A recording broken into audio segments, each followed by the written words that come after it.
ചക്ക കിട്ടിയുടെ അമ്പാനെന്നും പറഞ്ഞ് ഞാൻ ആ സന്തോഷത്തിൽ വേഗം ചക്കയെടുത്ത് ഓടിച്ചെന്ന് വെട്ടിമുറിച്ച് കഴിക്കാമെന്ന് വിചാരിച്ചു. അപ്പയുണ്ടടാ വെട്ടിമുറിച്ചപ്പം മൊത്തം വെളിഞ്ഞീനോ എന്ത് ചെയ്ത് കഴിഞ്ഞാൽ തീരണില്ല.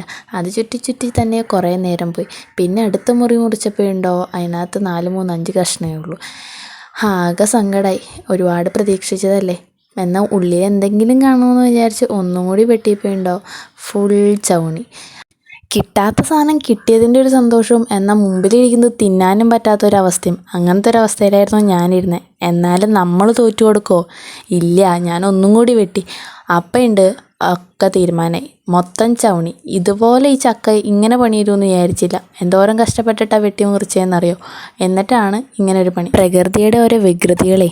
എൻ്റെ മനസ്സിലെപ്പോഴും സംശയങ്ങൾ കൂടി വരായിരുന്നു. എന്തുകൊണ്ടാണ് ചക്കയിൽ ഇത്രയും ചവണി? ചക്ക എന്താ കുറവ്? ഇനി ചക്ക സീസൺ അല്ലാത്തത് കൊണ്ടാണോ എന്നൊക്കെ.